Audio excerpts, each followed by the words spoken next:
do you want to start? Well, I don't know. I mean, we talked about this New Zealand business and the mass murder that happened there. Now, in my work, I tend to skip these tumultuous world problems in the last year or two. I don't follow those things, but this one caught my eye for some reason. I wrote about it because I think it sums up a few subjects we already talked about in this podcast. For instance, the subject of memes and the subjects of interaction of virtual reality and reality as it is.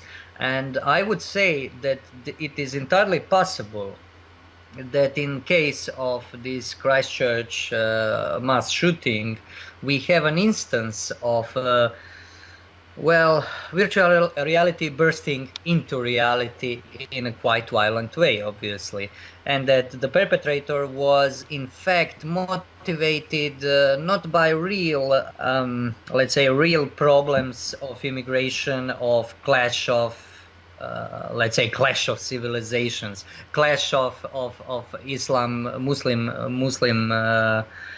immigrants that are, as far as I know, a minuscule minority on New Zealand and in this can I say indigenous people, New Zealanders. I think that his image. I read his manifesto. And it is very interesting thing when observed from if you know something about this background on internet, so-called image boards. Those, I don't know. Have you ever heard about image boards? You know what is it? Chan. I have never been on them. I've never actually been on them. I have read Angela Nagel's book, so I have a reasonably good idea. Yes. I think that Angela gave pretty good sum up of what the chants are. Truth be told, I read her book some 2 years ago, but I remember that I thought that it was very, very precise. Well, I not only browsed the chants. They posted my articles on chance a few times and commenting on them. Yeah. Because I wrote in a wake of Trump's election. They got into their heads that they elected Trump by meme magic. Long story short, I wrote something about that because I noticed that people on those chants display. They are very young people. They display a very peculiar mix of intelligence and complete insanity. And I wrote something about it, and they posted and commented and so on. But this guy had a background on chance, and he used a lot of in-jokes they used there. And his battle cry, if I may say, I may use that phrase, in starting this mass murder was, I'm kebab removalist. I'm gonna remove the kebab, and this is a meme that was created with the video filmed by Serbian, let's call them soldiers, in the occupied part of Croatia. Very probably they have a video from 1995 where they are singing with harmonica and trumpet and singing songs about kicking the Muslim and Croates and Serbian power and so on. And this song, that was it is hilarious if you know the language and if you know the context of that time. It's in fact funny, but people on internet, people that create memes, made thousands of variations of that little video clip and used it. The phrase "remove the kebab" apparently comes from the multiplayer games, strategy games, where people play. For instance, you have, I think it's called Total War, Crusader Kings. Those are strategy games where you do civilization building and conflicts, and a lot of people play against each other online. And "remove the kebab" apparently meant cleansing the Ottoman Empire from Europe in the context of playing the game. And my idea, this is not, I'm not concluding what I'm about to say only on this, but my idea is that the notion, this Brenton Tarrant, guy who committed this mass murder, has of Muslims, has all the reality of video game screenplay. This is he was, I think, motivated completely by virtual, let's say, virtual system of understanding what Muslims are, what is happening in the world, and this idea of clash of civilizations. And his motivation was, I think, to sow chaos with no qualifications. And he says it in his manifesto that what is needed is to attack, let's say, both sides of the political spectrum. For instance, if you are anti-left, take posters demanding immigration, demanding clamp down on whites and so on, and paste them all across your street or something like that, so you can piss off people.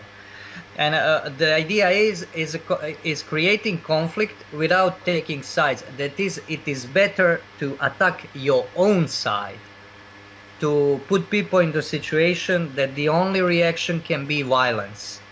And I'm summing up a rather complex story that is a complex, I would say, mentality that lies behind this. But I think this sums it up. I think this has very little to do with what Islam is and what the problems between Muslims and Christians or Easterners and Europeans are. Can we just come back in a few minutes to that question, the more deeper question of what's the difference between Muslims and Christians and Easterners and Europeans? But I just wanted to look at that issue that you've described, that from within the video world or from within the Chan world, that man developed his idea of what Muslim is. And this seems dreadful, but yet to a certain extent, I wonder if a lot of people, a lot of very ordinary people, aren't receiving their information about what is going on in the world from very mediated ways, very mediated methods, you know. I mean, for example, I have very little interaction here with immigrants because I live very rural. But when I do, when I go out into the town or whatever and meet somebody, I meet extremely nice people out with their families, very ordinary people, very endearing people. But yet, if one looks at media in any way, the stories that are presented can be very frightening in some ways, make one feel scared. And for example, if I see a video that shows cafes in a part of Paris where women are not allowed to enter because there are morality police on the street, for example. I mean, in one way, of course, that's been edited to make it look dreadful, but the fact is that the footage exists, so therefore there is the potential that in maybe in one or two places this is happening, and so it is frightening. Another thing that for me in particular as a woman is that if you hear a story of some mass rape, a gang rape, or if you hear a story of, for example, like the president of Finland came out recently and he said that due to the unearthing of child sex abuse rings in Finland that were being formed by immigrants, that he said that the country needs to have a serious conversation about what's going on here. So it's not like as if even in ordinary life for ordinary people there isn't some very strange perspectives. There are a few things of note there. I mean, the media image, for instance, of what is called colloquially immigrant crisis of a few years ago, when you had supposed refugees from Syria. They were not from Syria, mainly people from the east trying to get en masse to Germany, through Serbia, Croatia, and so on. You had a conflicting message from the media. That's something I noted. On the one hand, you have this no holds barred accepting attitude. There is no absolutely. There must be no cultural. How would I put it? You have no right to make any judgments about those people coming in and so on. And at the same time, you have the image of terrorists constantly flashed in people's faces. That's something very interesting. This is conflicting message. It practically says, come accept masses of people, and in the end, they were not really masses. It's not. There are many people went into Europe this way, but not that many. Accept them with absolutely no pause. On the other hand, they tell you have to fear them. This is the kind of like I don't like this word. You can call it schizophrenic message. To this day, I wouldn't dare say was it on purpose? Was it really manipulating people, or was it simply from stupidity? Now, as for what you said about these problems, and problem is a light word to use in this context of these Muslim communities in Western Europe, and what went down, for instance, in Britain, in a city of Rotterdam, I think it's called, with grooming young girls, British girls, for sexual exploitation or whatnot. And the main problem is, in my opinion, that's a British society in this context went so out of common sense that police could not stop this. So they couldn't stop this because that would be not politically correct. But the problem then lies on the side, I think, of Europe and people, European governments, and most of all this superstructure of European Union that are based upon destruction, conscious destruction of indigenous cultures and historical continuity that creates separate peoples.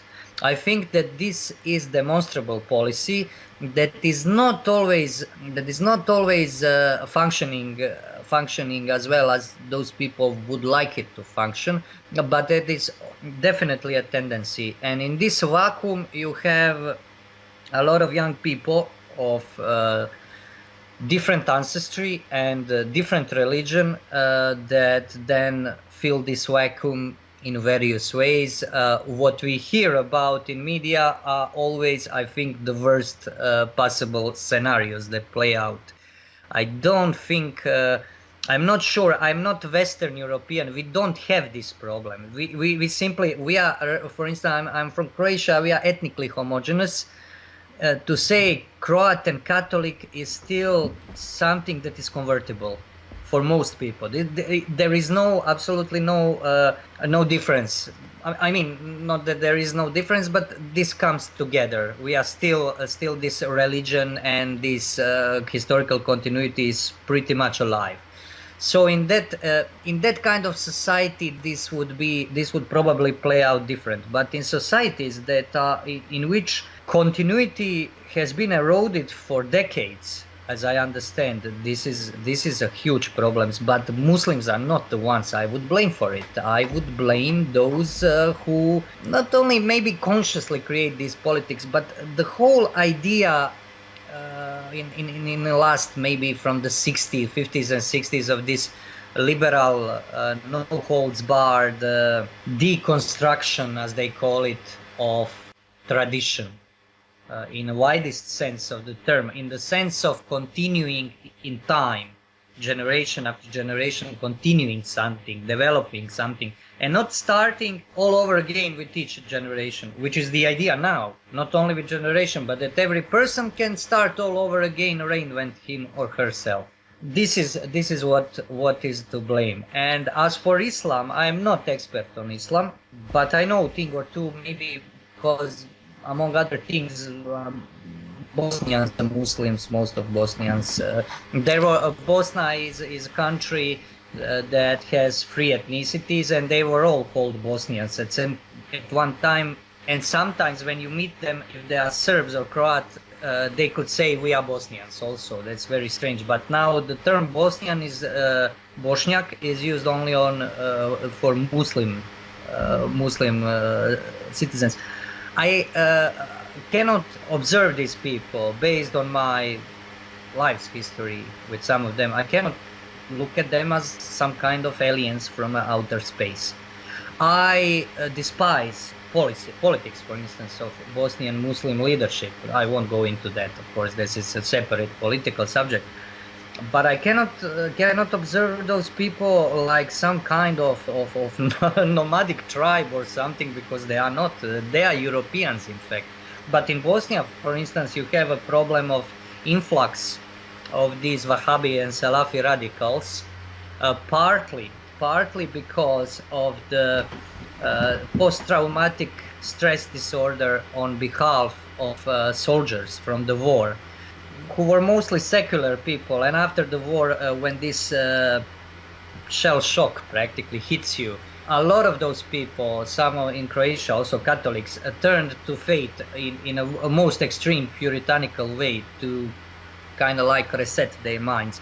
I think that played a role in Bosnia, and in Bosnia one number of mujahedin came into country in the early 90s to fight Serbs and later Croats on Bosnian behalf, and some of them stayed living in Bosnia because they for their services they were given the citizenship. But I think that the numbers in Bosnia of such people are few hundreds, and I remember very well in Sarajevo, Bosnian capital, when some of the Wahhabis would show up in the street, he would get his ass kicked by his by other citizens that are Muslims also. Mm-hmm. And to this day, in my opinion, Bosnians don't buy into this into this radical interpretation of Islam. Do you know what is Wahhabism? Yeah, and I do. Yeah, I do know something about Wahhabism. It comes there from the Wahhabi sect that was in Saudi Arabia. I remember reading somewhere that a lot of people who were rendered quite poor, which may even be the case in Bosnia, received a lot of investment from Saudi Arabia into madrasa and organizations in perhaps places Yes. like Bosnia. But I wonder, is it possible? My first encounter with Islam was first in Turkey and then again later on in India. And on the absolute whole, the people were incredibly gentle and very accepting of all different types of belief systems. You know, there was no kind of idea that some sort of caliphate was going to be set up and that Sharia law was going to be the law of all lands. There was never any idea of that. It was a much more philosophical, you know, deeply kind of thought out types of conversation. But over the years, I do feel there has been some kind of new infiltration of perhaps Muslim spaces by teachers that are radical. In fact, actually, just to go back to the New Zealand massacre, there was something interesting I came across, which I haven't looked very deeply into it, but there was 2 New Zealand men, young men, native New Zealanders, who were killed in a drone attack in, I think it was Yemen in 2014. And at the time, the mother of one of the boys said that he had been radicalized in the Al Noor Mosque in Christchurch by a visiting Indonesian preacher who was a radical. And then I thought, well, okay, I mean, people often say these kind of things. But then when I went to follow up the link to the article had been scrubbed, just very recently had been scrubbed from the internet, you know. So that's interesting in and of itself, that one is not allowed to imply even that perhaps there are radical teachers visiting these mosques. And perhaps there is also among people who feel maybe socially excluded in Europe, that they will turn to a more radical form of Islam. Well, as for that word radical, I don't really like it, because that would mean that consequent Islam is terrorist Islam. I'm not sure this is the case. Wahhabi idea that came out on Arab Peninsula with this radical teacher and his book of Divine Unity was in complete opposition of traditional religion. Now, just let me define traditional religion. And this applies to Christianity, to Islam, and Islam has a problem here because I think they have problems with developing their theology. But a tradition is a codification of teaching. That is, tradition is not traditionalist in a religious sense, is not a man who says you have a holy book, and in this holy book are the answers, and everything that is out of it is invalid. This is something that Protestants did in some sense, less radical than Wahhab. But this what he did was to completely reject these schools of jurisprudence, Islamic traditional schools of jurisprudence that built these moral, political norms, religious practices, ways of life after a long period of hundreds of years, because this is how it works. That's how Christianity was built, of course, to much more perfection. But okay, we won't go into debate about what is true religion, what is not true religion, but there is a difference that we can ascertain between authentic religion and religion that is not religion, in fact. And this Wahhabism is, in my opinion, not a religion in true sense of the word, because they reject this. They reject images. The first thing they rejected that was most important for them at that time, if I remember correctly, was tombs, venerating the tombs of the saints. That was a practice by Muslims at that time in Middle East. And they laid waste to those tombs that pilgrims were, I think, visiting to pray and so on and so forth, because everything has to be, any kind of representation of the divine has to be destroyed. And this is, in my opinion, complete. I'm simplifying, of course, but it is very, the tendency of this mentality is to completely simplify everything, to reduce everything to nothing, in fact. And this God of version of Islam is a pure nothingness. He is so transcendent that there is no way that you can relate to him.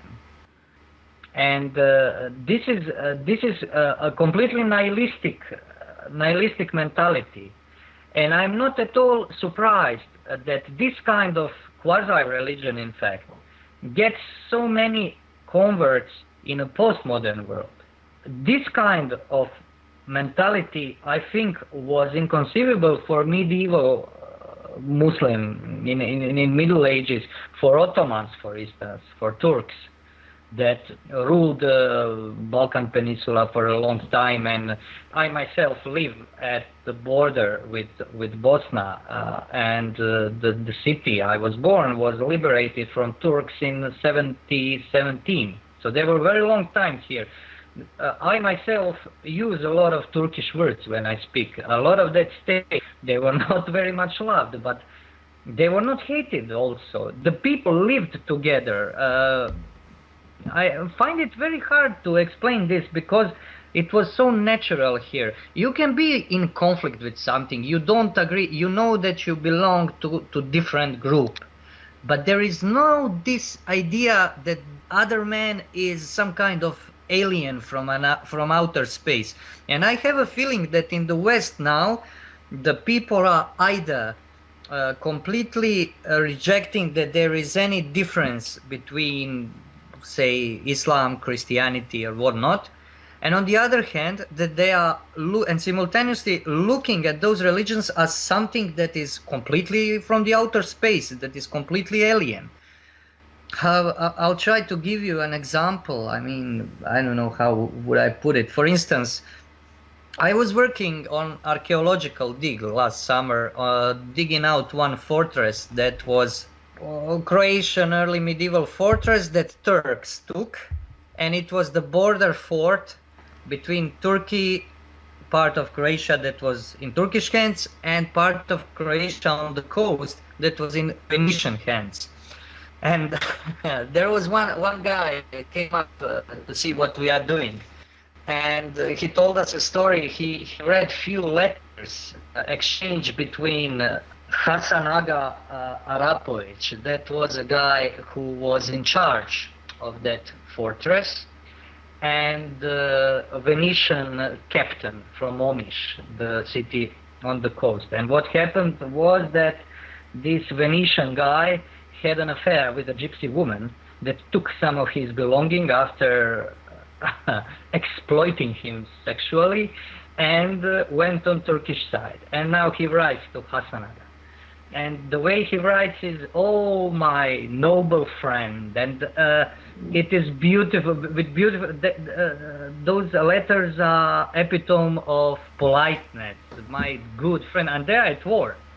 "My good friend, this happened to me. You know how embarrassing this is. If only if you could find this woman and give me back my belongings." And now this guy answers, "Oh, noble Mr. So-and-so, Captain, how I agree with you.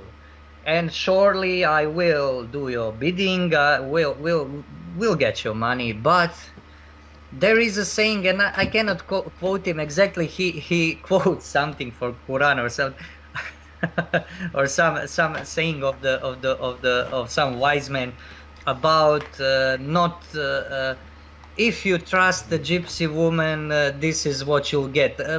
It's very hard to translate in English, but in very beautiful words he tells him, of course he'll help him man to a man, he understands his plight, but he is also telling him that he's complete idiot in most polite kind of way. And this is the way how those people communicated. This Turkish commander was Bosnian or Croat Muslim, because in Ottoman Empire, this Osmanli, to be Ottoman meant not racial distinction, but it was kind of caste, a social strata that was higher of these higher officials. And those people were extremely cultivated, and Ottomans could be very cruel. This empire tended to be extremely corrupted. It worked on the principle of omnipresent corruption, and it is still present in Balkans. That's something they left, I think, but that you could say probably for a Byzantine empire. What I'm telling you is those people are not aliens. The way they interacted, they talked to each other, was sometimes the Turks will impale somebody on the stake in Bosnia or Serbia, but sometimes those communications were very civilized, and some of those Turkish pashas, beys or agas were very much respected and even loved by their Christian subjects. That was it is something essentially different from what you see in media, from these things you described me just before. Because I think this kind of Muslim civilization would deal with that kind of fanatic and criminals very harshly. They would kill them because they were very, okay, I'm talking about Turks that were very kind of like warlike, nomadic people. They had very strict laws, and for some of those, misdemeanors, they'll just kill you without further ado. And I think they would do this for Wahhabis, and they defeated them in the, I think it was the end of the 18th century.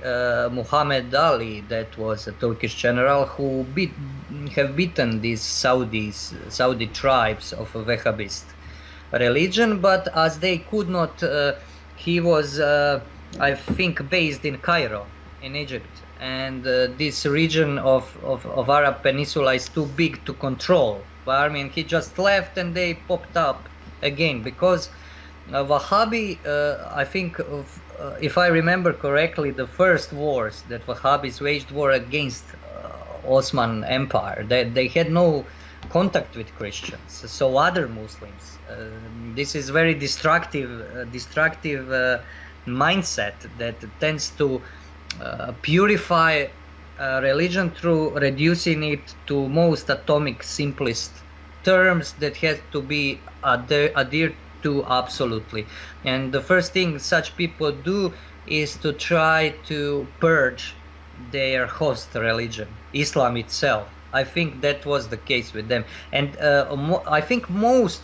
I'm not an expert. I mean, I know a thing or two about it, but I could be wrong in details here. But I think that most of Islam you see now in media, in the context of the terrorism and all kinds of misdemeanors in Western European cities, of no-go zones and so on, has to do with this. This is not traditional religion. This is something that is quite modern, in my opinion, and as such, it obviously finds its place in the West, and very destructive one at that. And you think, or perhaps you imply, that there is some particular circumstance in the West that allows it to exist? Yes. Well, if West would have a spine, I mean, West is not a monolith that we can. I am Westerner, I mean, but I'm less Westerner than you because I'm more to the east, obviously. But then culturally also we are very different. This Eastern and Southeastern Europe and Western Europe. But if you outright destroy your base tradition, this is what you get, because you get nihilism. I don't know, maybe people don't understand. People in countries like Ireland is now, unfortunately, I guess these last few decades in Ireland I encountered, they don't realize how what amount of desperation a religious man feels when he finds himself in such environment. And whereas Christian or Catholic is not somebody who will blow the world up because he feels like that, a Wahhabi would. And I think that this is why this form of, I would even call it nihilism, with Islamic guys, finds so many adherents, not only in people of Middle Eastern descent that are in the West. One friend of mine told me in Canada that he met a lot of people who converted in this insane form of Islam in a matter of 24 hours, in a matter of reading few texts, and just flipped completely, changed the religion. But on the other hand, the phenomena I saw through internet communication is that in the West you can meet people who change 4 to 5 religions until they are 50. They start off Protestants, they become Catholics, and then they pick some kind of most extreme Catholic conservatism. And then when they see that Pope will not listen to what they have to say, they switch to another Christian denomination, but then maybe Buddhism and so on. It is inconceivable to me that somebody can be like that. I never talked about these things before I started talking with people further west, because living in Croatia, Bosnia, Serbia, such countries, you know who you are. Most of us, at least. So you have this. This is your religion is not a result of your spiritual journey. It's your given, and you can spend a lot of time trying to run away from it. And most young people will do that, including me. But in the end, you see that you cannot escape it. This is as natural to you as your skin, and the very possibility that somebody can just leave this, kind of like strip himself of this, is in itself, I think, nihilistic. And this individualist approach to religion, that religion should give you something you seek, I don't really think this is the religious attitude of people that people had some 100 years ago, not only in the West but in the East too. You were more Far East than I. You were in Tibet and so on. Maybe you know better how things are there. But no, I was in India. But Yeah, I was just trying to think, because we have discussed this before, this idea that somebody can never strip themselves of who they are or what they were born into. And I suppose I find that a little bit confusing because for certain and for sure, I moved away from my natal religion, and that happened in spite of the fact that I was always very dedicated to it, and even still continue practices to this day, every day, that are part of that religion. But for some reason, something happened, some great schism happened. And within me, I can't speak for other people, but I remember that when I was about 15 or 16, I suddenly became aware that the community I lived in were not living according to the precepts of the religion that they were preaching, that they said that they belonged to. And I became extremely disillusioned by that. But then I went away, and very quickly into the mix, I began to explore Eastern religions. And for me in particular, it started off as Tibetan Buddhism, but I moved gradually more towards the old Vedic style. But I would say that what happened was that by the time I came back to Ireland, 5 or 6 or 7 years later, there had been such a meltdown in the church from the scandals with paedophilia and child abuse in the industrial schools and the abuse of women in the Magdalene laundries.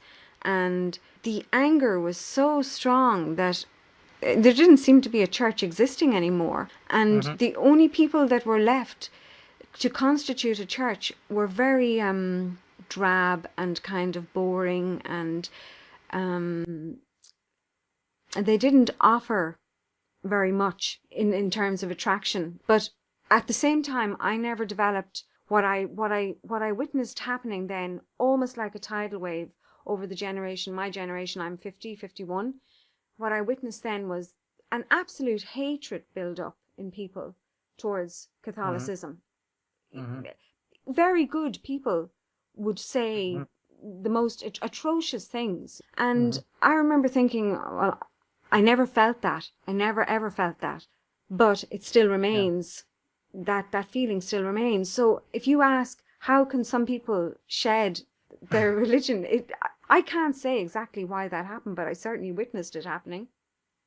Yeah, but this is I think special case you are talking about. Really, I think Ireland is a unique case. You are talking about traumatic experience on mass scale. I was talking about people shopping for religions. This is what I meant. This is prevalent in the West. This is shopping for religions. So I remember I talk a lot with Mihai. For those who are listening to us, Mihai Marinescu, third guy on Kali Tribune, is a Romanian and Orthodox. And Mihai was first to write about this. We both noticed this thing that you have people who go to great lengths in reading theological literature, for instance. I remember reading some of those Catholic traditionalists who are arguing for papal primacy and so on, and canon law. And you can't believe how those people, what amount of time and effort those people invest in this. I would never bother. I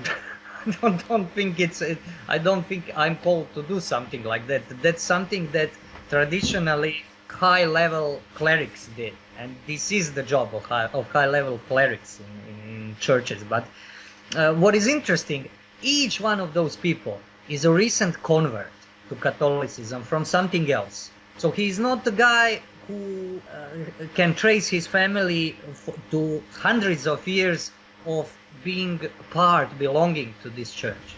They just got into it, and after 2 years, they are starting to reform it. This is a very destructive thing, and what you're talking about Ireland is different. I think Ireland is a strange country. I would have to spend a lot of time to try even begin figuring it out, and people are not very open about their deeper sentiments. Everybody is nice at the superficial level, but you don't know what is That's because we're all so messed up. We have to hide it, keep a tight lid on it. But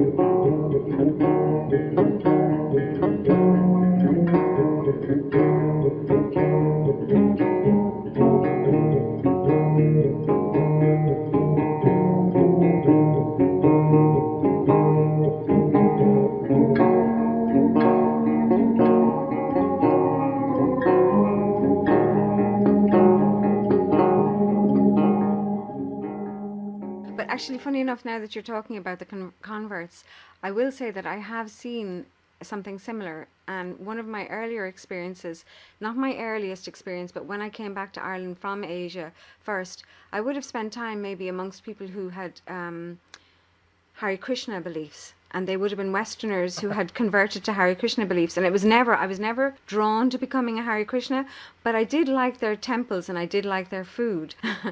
But I didn't. Yeah, they have good. Very good food, and I really liked their music. I like bhakti, I like bhajan, the singing. I like choirs. I like anything. Yeah, It's very uplifting. But the thing about the Irish Hare Krishnas or the European Hare Krishnas is that they always were so much more Indian than the Indians themselves, and so much more.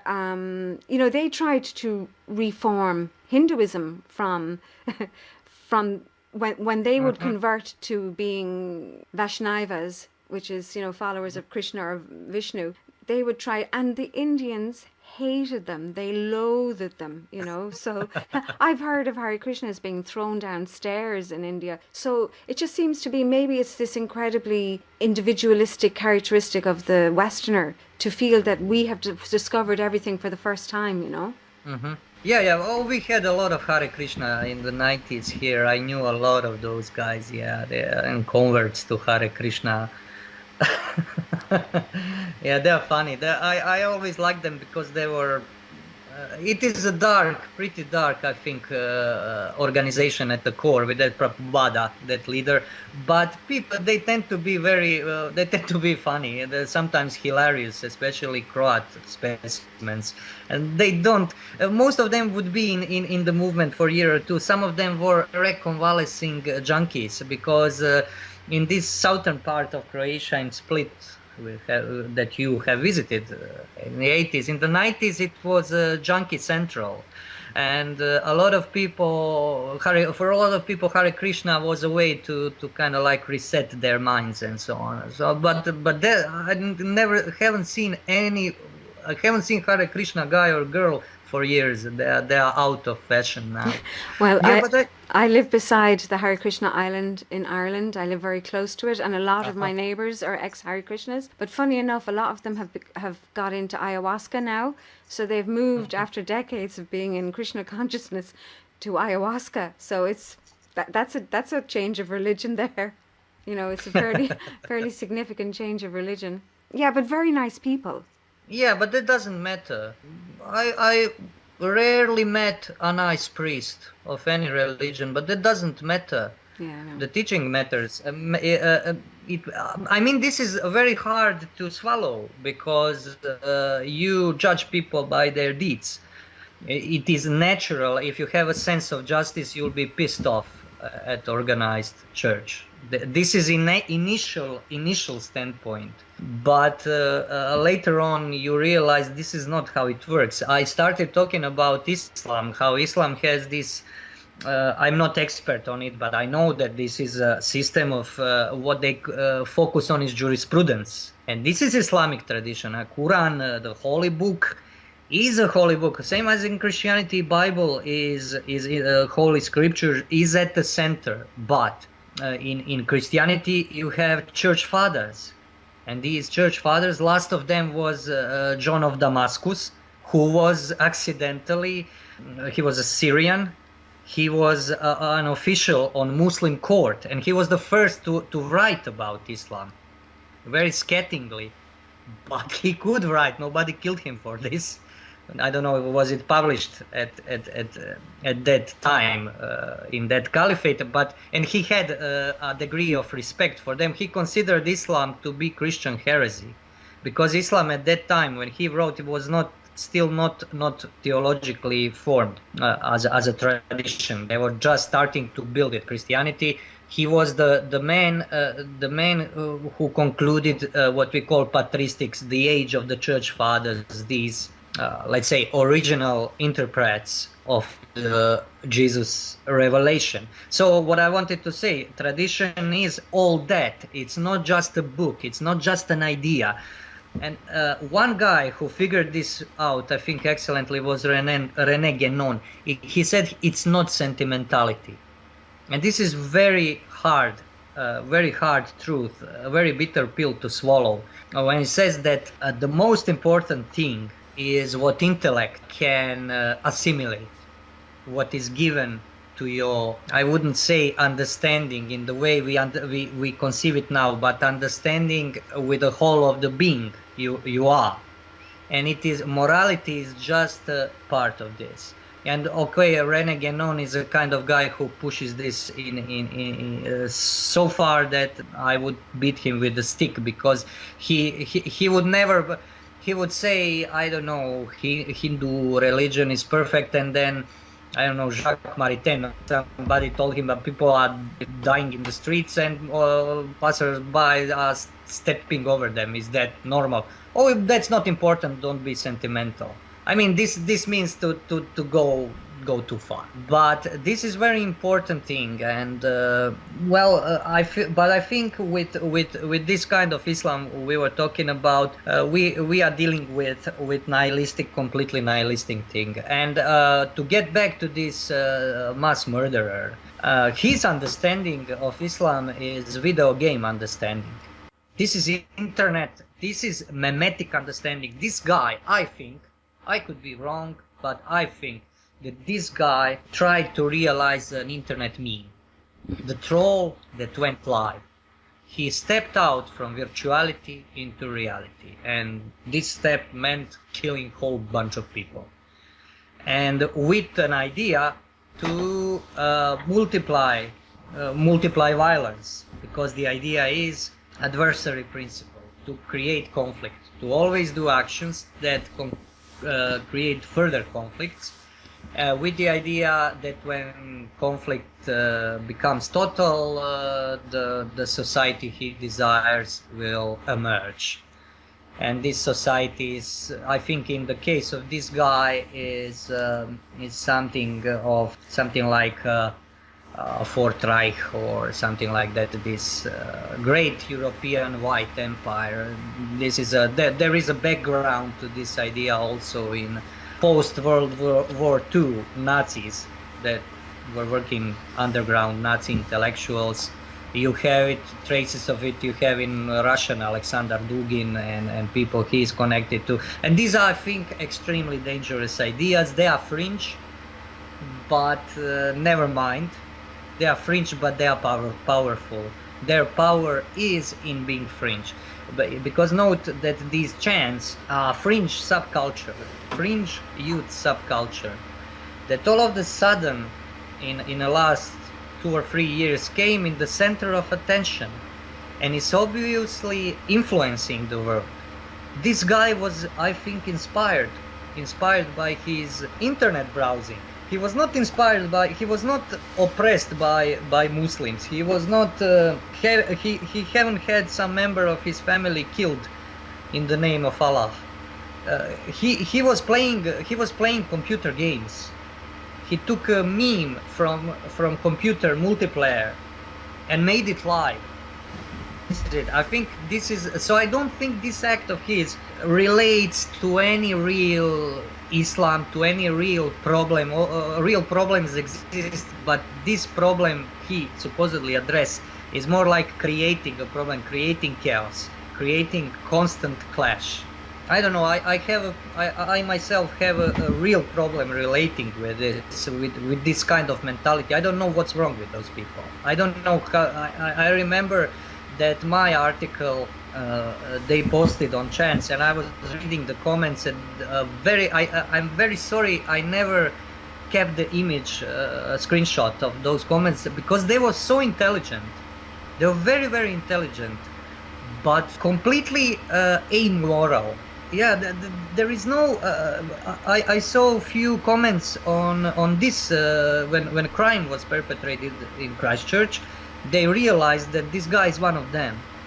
Nobody, absolutely nobody, was not only condemning this, but they were cheering it because it's a game for them. They seem to be in this virtual world. We can't understand it because we weren't weaned on computers. I mean, these kids from the age of 2 and 3 are attached onto a screen. You know, in actual fact, I was saying the other day, I was watching some videos of some small children on YouTube doing funny things. You know, the way, well, maybe men don't do it to cheer themselves up, but it can be amusing to watch children doing funny things.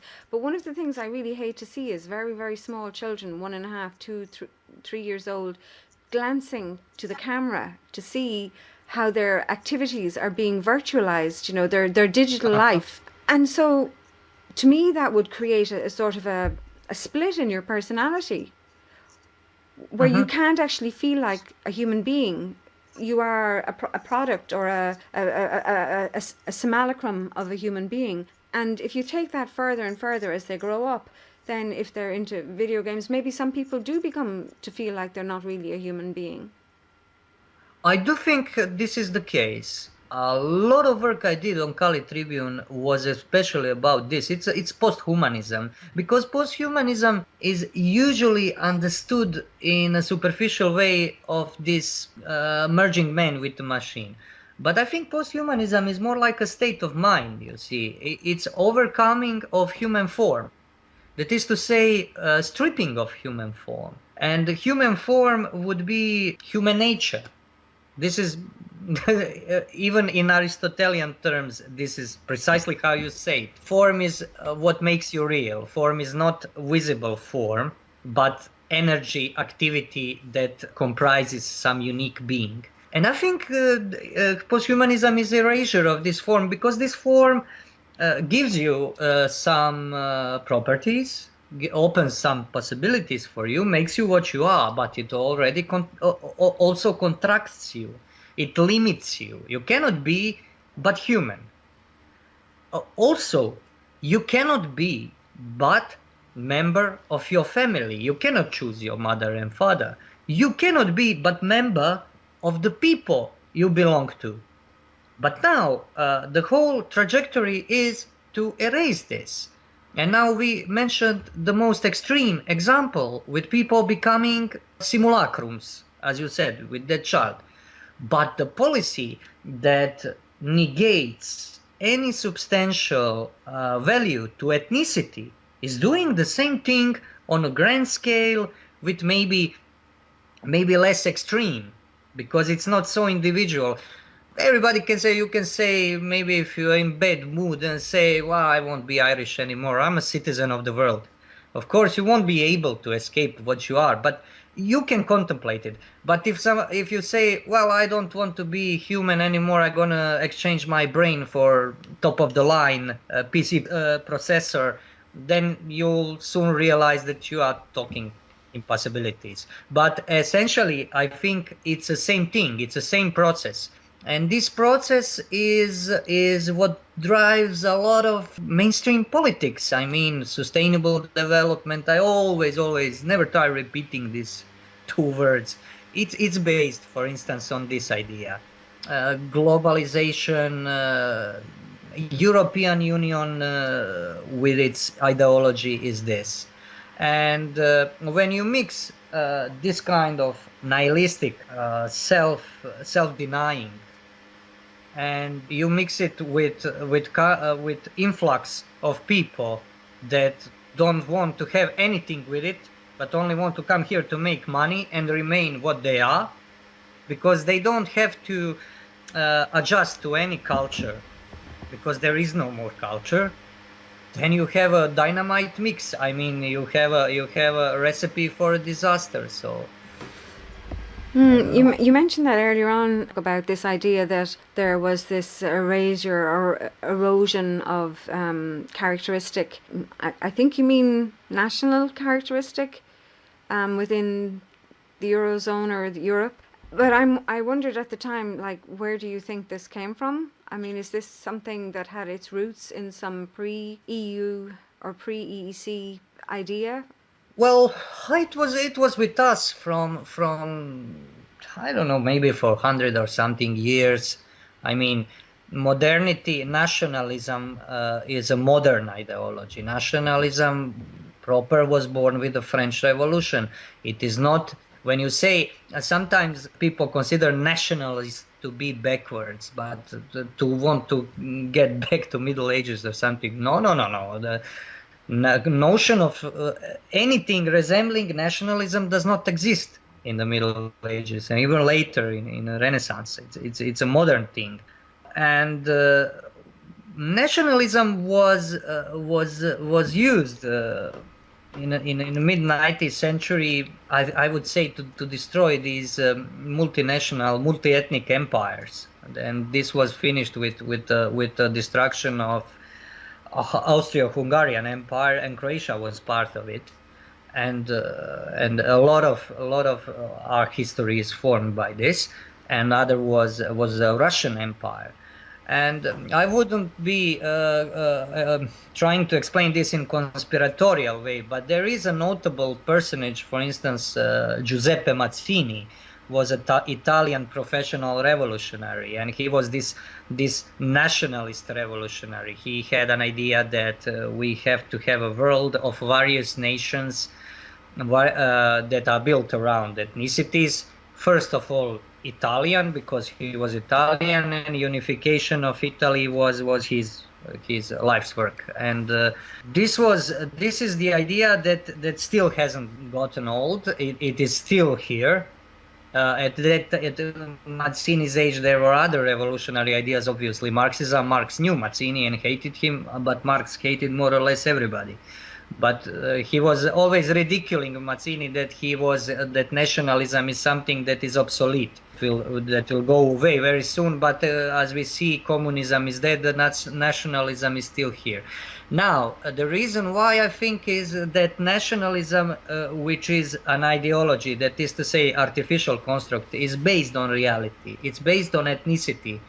And ethnicity obviously has reality. Now, this is reality which I, for instance, cannot explain. I cannot explain where ethnicity begins and where it ends. That is to say, I cannot really define it. But I saw with, for instance, the dissolution of Yugoslavia, anybody living here, fine, except one minority of self-deluded people on the left, so that these ethnicities are real, that you cannot dissolve them, that you have to understand them if you want to put different people to live together, for instance, in one federal state.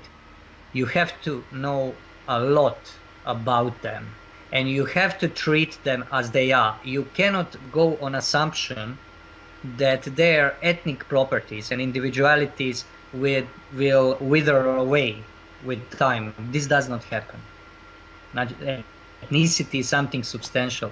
So what it is, how it came to pass, I'm not sure. I think it is based in religion mostly, because in times before, maybe before these ethnic states, or even the idea of ethnic state, you were defined by your religion, what religion you are and what region you live, for instance. So this was the way. You don't have a surname, you would have Didri of this and that part of Ireland or something like that.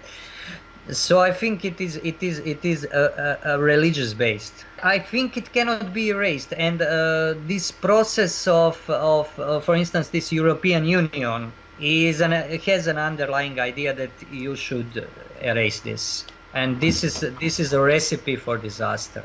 This is in Yugoslavia, communists tried something like that, and it played out terribly. So why would people want to erase differences in ethnicity? Because they don't want to be. I mean, they don't want people who are higher up want that. Most of the people are identifying with their ethnicity, obviously. But deep inside, your ethnicity is one of those things that contract you. It limits you. It reminds you that you have some givens that you cannot change, that you don't have absolute freedom. And we, modern, postmodern, or whatever you want to call us people, have this strange idea in the back of our minds, and all of us, I think, in the West at least, that we can always start over, that we are completely unique snowflakes that can reinvent themselves, that have a freedom to be what they are, to be what they choose to be. And this is, I think, illusion. But this is the illusion that is very hard to shake, because it is very pleasant illusion. Although consequences of it are terrible, because this kind of freedom can only reduce you to nothing. I mean, this idea of complete cosmopolitan that has no roots, that has no belonging, but he belongs only when where he wants to belong. That's a man without properties. So man without qualities. That's kind of like a pure material individual unit, that atom that is bounced around the world. This is the end conclusion of such trajectory. So I think that's the reason why some people have this idea that they should lose their ethnicity. Surely in Ireland you have plenty of those. I met some. I think maybe I'm not totally understanding. By ethnicity, like, you mean that Italians have a different ethnicity than Croatians? Yes. And that Irish have a different ethnicity than English? That's Yes, what you mean? yes. But the thing about that is that, say, for example, just to take Ireland for an example, we are made up of people who came from Scandinavia, from the UK, from France, from, ultimately, in our genes, we have Middle Eastern genes, we have Southern European genes. I mean, what ethnicity are we really? I don't consider this to be biological concept. Okay. This is not material. Now I admit I don't have straight answer to this. I'm not sure. I only know I'm claiming its existence, not explaining its essence. This is philosophy talk now, so I can feel safe. But I cannot negate its existence, even in negative way. I saw it in a war in Yugoslavia when I was very young then, but now when I flip things over in my head, I see how that played out, and you see that those different peoples were really different, and that there was, of course, the matter of all those people having different conflicting national projects, and try to act for 40 years like there are no projects, but they were there, and then when dictator died, it all went down. But I realized that this is existent, and one can discover this by observing oneself, the way you act, your mentality, the way the things that you accept and the things that you never can accept. I mean, I don't think that we people kind of like know ourselves initially. We discover ourselves. I think you would agree on that. That there are, when you're 20 years old, you don't know yourself so well as you are 40. But this means that at 20 there was something existent in you that you could not recognize or explicate. So to know something does not mean to make it real. It is reality is before knowing. And this is the thing with ethnicity. This is something that is very hard to define. That ethnicity means the people. I don't think it's a material thing. I think that it is a consequence, that it is the consequence of decisions that even in Europe, church or local churches made about some political and even theological matters in the very deep past of Middle Ages, and the peoples that were under their jurisdiction moved in that channel that was open to them, and it had some kind of historical trajectory. This is what kind of like gives it a shape. this shape of people, of ethnicity, and so on. But the term is, I admit, very hard to define. I reject biological, and these alt-right guys and such racialists, they try to use this biological notion. It is false, because this comes from the idea that you can put people in a laboratory and define the ethnicity like you define animal species, and this is degrading of human beings. Yeah, I suppose when you were speaking there, I can see how I have seen that in that I live along the border between the Republic and Northern Ireland, and in the north we had such a prolonged civil war between what looked to the outsider like should be identical people, Protestants and Catholics, but there is quite a distinction which everybody recognizes, everybody knows that there's a difference. It doesn't mean that there's necessarily any. Most ordinary people are absolutely fine with each other, but there is a difference between the Protestant Northerner and the Catholic Northerner, and perhaps that's coming from ethnicity. I don't know. Ethnicity is just a word that sums up, in my opinion, a lot of things. I think religion is fundamental there, that religion is something more primary. It's historically earlier. But then how would you explain there have been massive shifts over time? Say, for example, in prior ages where there was, say, a movement where Islam moved into Europe, for example, or there was a kind of a moving back and forth where people were converting from one to the other. I mean, that doesn't, how can that change people's fundamental properties? I think it can, but conversions were not that usual thing. One mass conversion that happened to Islam was Bosnia, because rarely did conquered people in the Turkish times convert to Islam. Most of those in Balkans were Orthodox. In Bosnia, you had Croats who were Catholic, you had Serbs who were, you have Orthodox, not all of them were Serbs, and you had a huge number of population that overnight almost converted to Islam. And this is pretty unique thing, and the old explanation was they were Bogumili, that was Kristjani, that was Christian heresy originated from Bulgaria, Manichaean heresy, I don't know, have you ever heard about that?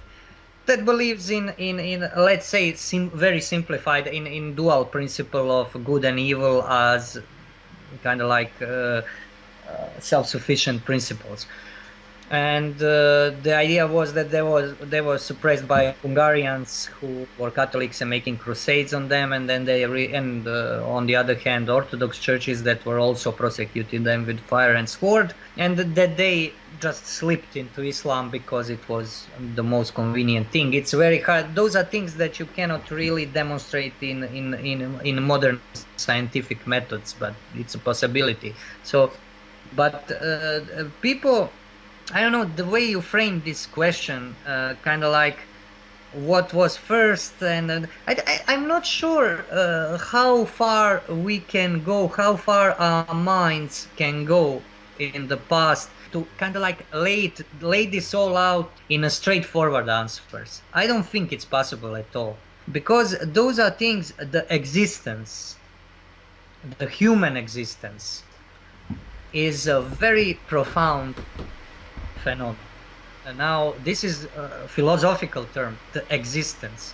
It is something that precedes human understanding, and this is something that humans discover in acts of reflection, not only individual reflection but even scientific reflection, and there are even other kinds of reflections.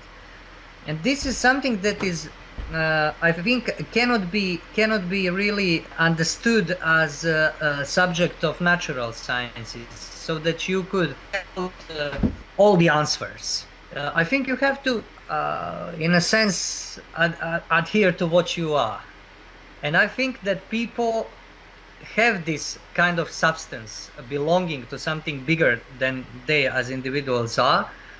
But in our day and age, they largely forgot about it. I will give you an example. This is very convoluted convoluted subject.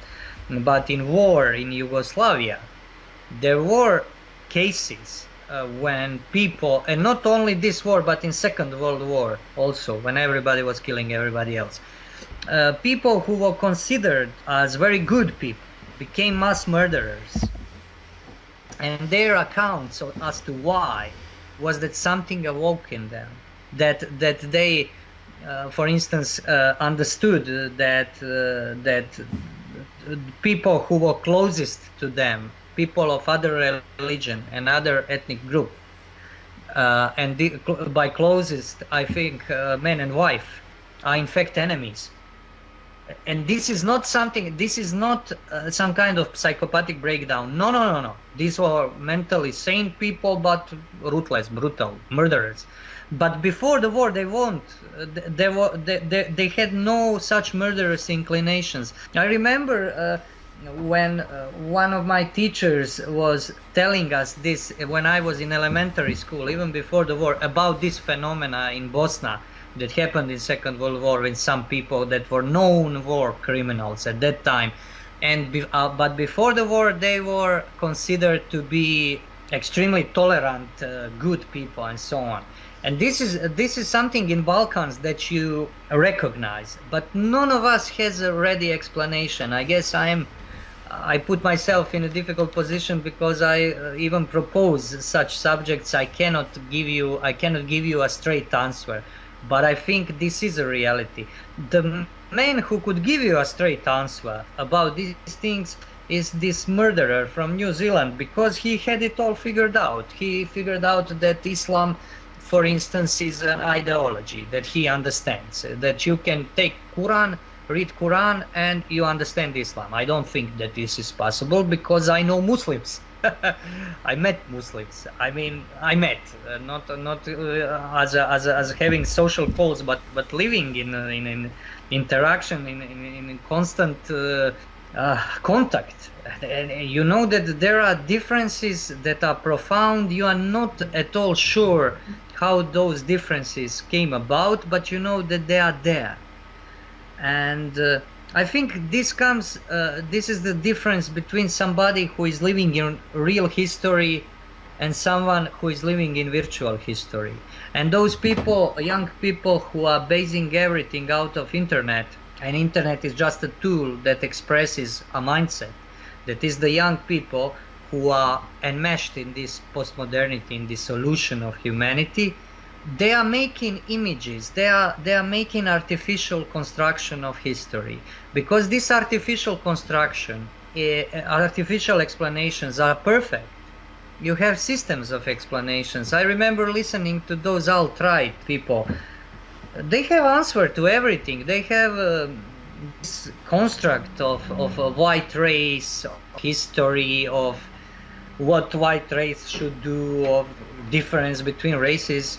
And then when they try to apply these principles to real history, for instance, to the history of my part of the world, then you see that they have no touch with anything. They have no touch with reality, because in reality, nothing is so straightforward. It's abundant with meaning and with different layers of traditions, of things that happened in the past that caused our world to be like it is now, and we cannot understand them because we forgot them, because we know, I'd say, very little. So I know this is very convoluted narration, but at this point I can't be more clearer than that.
you.